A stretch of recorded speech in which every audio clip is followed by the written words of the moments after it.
Quelle est la différence entre la molarité, la molalité et la normalité?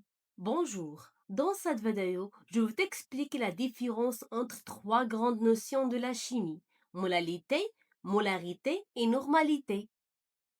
Commençons par la molarité, est une mesure de concentration qui exprime le nombre de moles de soluté dissous dans un litre de solution.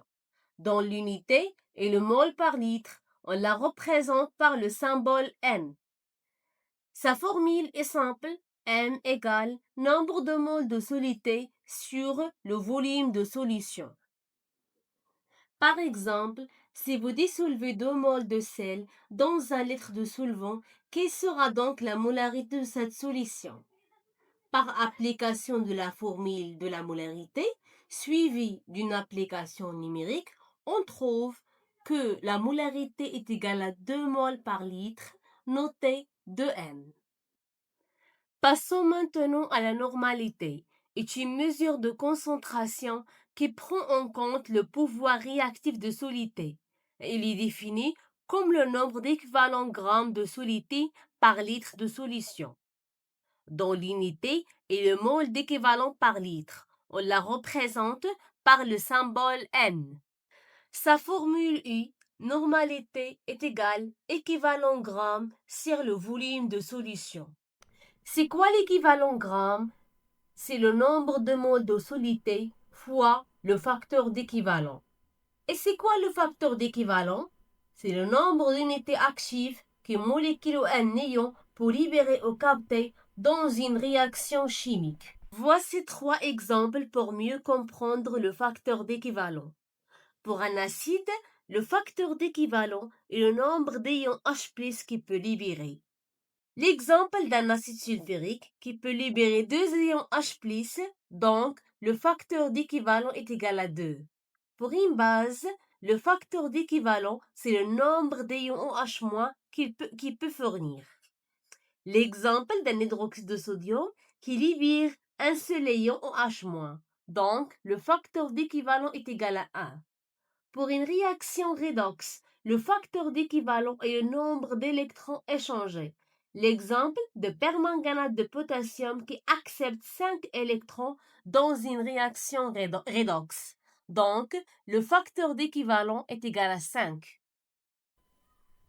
Essayons maintenant de trouver une relation entre les deux formules, la formule de la normalité et celle de la molarité. Comme nous l'avons vu précédemment, que l'équivalent gramme est égal au nombre de moles de soluté fois le facteur d'équivalent. Et on remplace dans la première formule.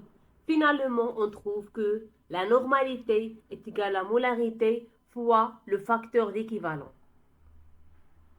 Pour mieux comprendre son utilisation, nous allons passer à une application. Prenons une solution de l'acide phosphorique dont la molarité est 0,4 mol par litre. L'objectif est de déterminer la normalité. Donc, l'acide phosphorique est un acide qui libère 3 protons. Par conséquent, le facteur d'équivalent est égal à 3. Nous utilisons la relation suivante. Finalement, et par application numérique, on trouve que la normalité est égale à 1,2 normal. Dernière notion, c'est la molalité, qui représente le nombre de moles de soluté par kilogramme de solvant.